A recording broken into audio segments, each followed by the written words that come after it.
Friends देखिए बेटा, अभी हमारा क्वेश्चन नंबर 10 चल रहा है। हम 10 करेंगे। क्या कहा गया? Prove that the greatest integer function F x क्या है? ग्रेटेस्ट इंटीजर फंक्शन है, यानी कि इंटीग्रल वैल्यू ऑफ। देखिए फिर क्वेश्चन आ गया एफ एक्स, ये हमारा क्वेश्चन लिखा हुआ है। अब F X is equal to क्या दिया हुआ है, यानी कि ये दिया हुआ है एक्स। इसे बोलते हैं क्या? Integral value of x, greatest integer function. हमें क्या दिया हुआ है? एक्स। और ये जब ये ब्रैकेट लगा देते हैं, इसका मतलब उसकी इंटीग्रल वैल्यू देखते हैं। मैंने पीछे भी बताया था लास्ट वीडियो में, यदि आपके पास इसकी इंटीग्रल वैल्यू निकालनी है 1.1, तो आप क्या लिखेंगे? 1, यानी कि 1 में से 1 से कितना भी ज़्यादा हो, 1.99 तक भी हो, और इसकी हम ग्रेटेस्ट वैल्यू निकालें तो क्या आएगी भाई? 1 ही आएगी। ठीक है ना? यहाँ तक की वैल्यू अगर मान लिया हमारे पास ये अप्रोच 1 से लेकर कहीं तक कर रहा हो, जो यहाँ तक, यानी 2 नहीं, यहाँ पे 2 है, तो कहाँ तक अप्रोच कर रहा है? 1.99 तक, तो हमारी इसकी वैल्यू क्या आएगी? 1 आएगी। समझ आ गया? अगर मैं लिख दूँ यहाँ पर 2.5, तो इसकी अगर हमें इंटीग्रल वैल्यू चाहिए तो क्या आएगी? 2 आएगी। ठीक है? अब देखिए हम इसमें करते हैं कैसे कैसे। सबसे पहले हमें डेरिवेटिव, नॉन डेरिवेटिव करना है किस पर? एक तो हमें करना है x इक्वल टू 1 पर, और एक करना है x इक्वल टू 2 पर। पहले हम x इक्वल टू 1, हमारे पास अब 2 बात बची से ऊपर वाले को तो भूल जाइए कि यहाँ पर देखिए, यहाँ पर कर देते हैं एफ एक्स की वैल्यू क्या है भाई? Integral value of x। और भैया x इज इक्वल टू हमें किस पे करना है? At x is equal to 1 पे प्रूव करना है कि फंक्शन इज नॉट डिफरेंशिएबल। चलो जी, इसके लिए हमें क्या करना होता था? लेफ्ट हैंड लिमिट, और लेफ्ट हैंड लिमिट को मैंने क्या बताया था? एल एफ डैश ए का फॉर्मूला लिख दीजिए। एल एफ डैश ए का फॉर्मूला क्या हो जाएगा? लिमिट h टेंड्स टू 0, इसको एफ ए माइनस एच, और अपॉन बेटा क्या आ जाएगा? h। चलिए हम साथ साथ इधर इसमें आधे पार्ट में लिख देते हैं आर एच, क्योंकि आपको बिल्कुल एकदम समझ में आ जाएगा। आर एफ डैश ए भी लिख देते हैं। यहाँ पर क्या आएगा? Limit h tends to 0, f क्या आएगा? a plus H. देखिए यहाँ पर एफ ए से शुरू करा, a माइनस एच, यहाँ पर F A plus H minus F A, और बेटा यहाँ पर एच। फॉर्मूला हमारे पास लिखा गया। इस पे लेना है, 1 पे लेना है, तो a की वैल्यू क्या हो गई? 1 हो गई। तो मैं इसको ऐसे लिख देता हूँ, लिमिट h टेंड्स टू 0, यहाँ पर f1 लिख देता हूँ, माइनस f1 माइनस h लिख देता हूँ, और यहाँ पर h लिख देता हूँ। इतना काम भी हो गया। इसमें रखिए f अगर यहाँ पर x है तो यहाँ पर क्या है? x। यहाँ पर 1 रखो तो यहाँ पर भी 1 आएगा। अब हम करते हैं limit h tends to 0, f1 रखे तो क्या आएगा? ये आ जाएगा, माइनस यहाँ पर रखे f1 माइनस h, तो ये आ जाएगा भाई। चलो जी, नीचे h आ गया। अब 1 की इंटीग्रल वैल्यू क्या होगी? 1 ही होगी। लिमिट h टेंड्स टू 0, 1 की क्या होगी? 1 ही आ जाएगी, माइनस। अब मैंने बताया 1 में से जब कुछ माइनस करा मैंने, यानी कि मैं अगर कहूँ 1 में से माइनस जाने के बाद 0.99 लिखा है, तो इसकी इंटीग्रल वैल्यू क्या होगी भाई? 0 आएगी। कम हो जाती है पीछे वाली, तो 1 में से कुछ माइनस कर दिया तो इसकी इंटीग्रल वैल्यू क्या हो जाएगी भैया? 0। और नीचे क्या है आपका? h। लिमिट एक्सटेंड कर दीजिए तो 1/0 आ जाएगा। अब 1/0 को आप जानते हैं क्या हो जाएगा? इन्फिनिटी हो जाएगा। तो इसका मतलब ये हमारा क्या निकल जाता है इस तरह से? एल एफ डैश ए, यानी कि लेफ्ट हैंड डेरिवेटिव निकल जाता है। अब हम राइट हैंड डेरिवेटिव लेते हैं। इसमें हम यहाँ पर क्या करते हैं बेटा? Limit h tends to 0, a की जगह क्या रख देते हैं? 1, तो यहाँ पर आ जाएगा f1 प्लस h, और माइनस f1 आ जाएगा, अपॉन h आ जाएगा। अब चलिए हम उठाते हैं फादर्स का।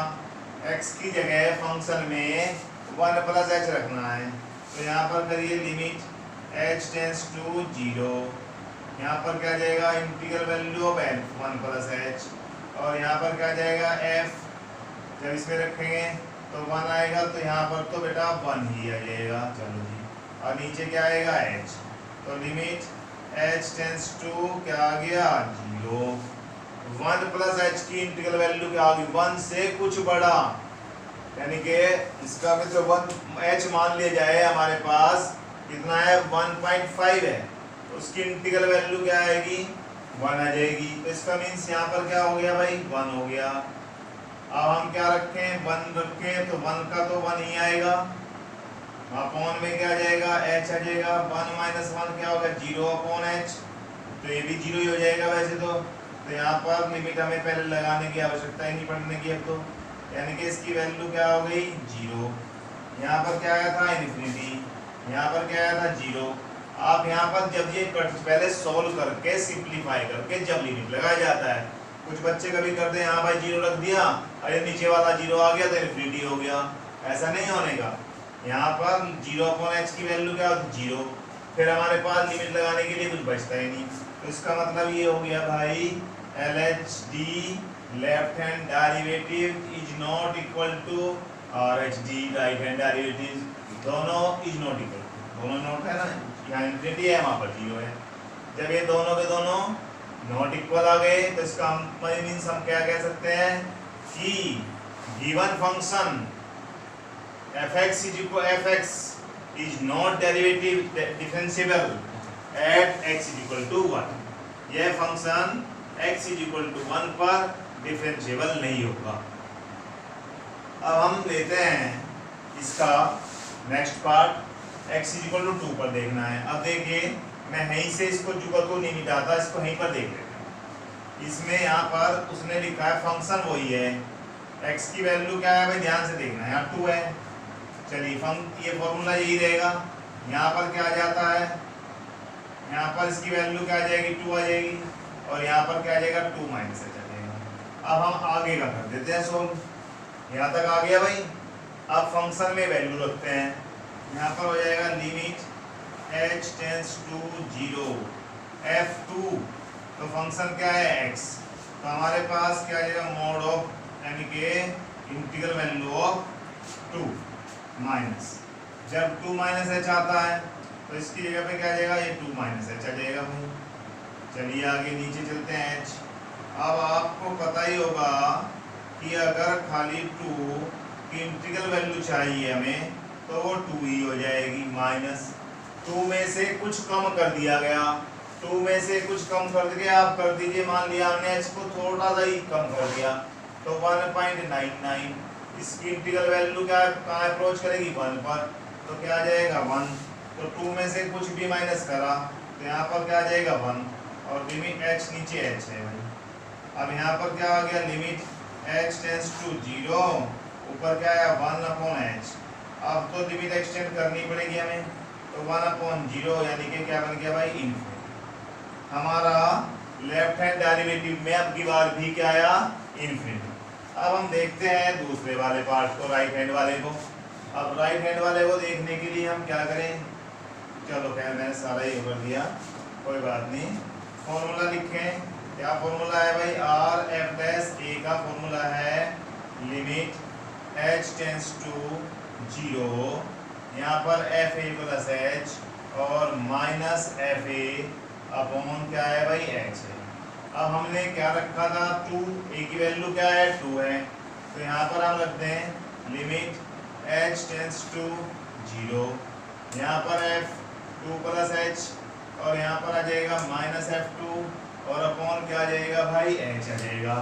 अब हमें क्या करना है फंक्शन पे जाना है, यहाँ पर 2 प्लस h रखना है, तो यहाँ पर लिखें लिमिट h टेंस टू 0, यहाँ पर क्या हो जाएगा 2 प्लस h हो जाएगा और माइनस यहाँ पर क्या आ जाएगा 2 आ जाएगा और यहाँ पर आ गया h। नेक्स्ट टाइम में चलिए लिमिट क्या आएगा h tends to 0, 2 plus h को अगर हम देखें कि 2 प्लस h कहाँ जा रहा है, यानी कि 2.56 कर देते हैं, यानी कि 2 प्लस इसका मीन्स क्या है 2 प्लस 0.6, तो इसका मतलब इसकी इंटीग्रल वैल्यू क्या होगी 2, तो 2 में कुछ भी प्लस करिए उसकी इंटीग्रल वैल्यू क्या होगी 2, तो इसका मीन्स ये क्या है बेटा 2, और खाली 2 की तो इंटीग्रल वैल्यू 2 है ही, नीचे क्या आ गया h। अब मुझे क्या कर देना चाहिए, लिमिट h टेंड्स टू 0। तो जब 0 पे जाएं 2 - 2 करें तो क्या आएगा, 0 आएगा। चलो जी 0, नीचे क्या करें h कर दें, तो इसे सोल्व करें तो 0। यहाँ लिमिट लगाने की आवश्यकता ही नहीं है। इसका मीन्स ये हो गया कि left hand derivatives LHD is not equal to क्या है, RHD, राइट हैंड डेरिवेटिव्स के। और जब left hand derivatives not equal to right hand derivatives क्या आ जाता है, तो हम क्या कह सकते हैं, given function is not differentiable. तो इसका मतलब ये फंक्शन डिफरेंशिएबल नहीं है। अब हमारा क्वेश्चन नंबर 10 कंप्लीट हो गया बेटा। एक्सरसाइज 5.2 भी कंप्लीट होगी। देखो जो फॉर्मूले बताए थे अभी तक वही फॉर्मूले यूज हुए हैं। आगे एक्सरसाइज में कुछ फॉर्मूले चेंज हो जाएंगे, वो मैं पहले लिखूंगा। Thank you.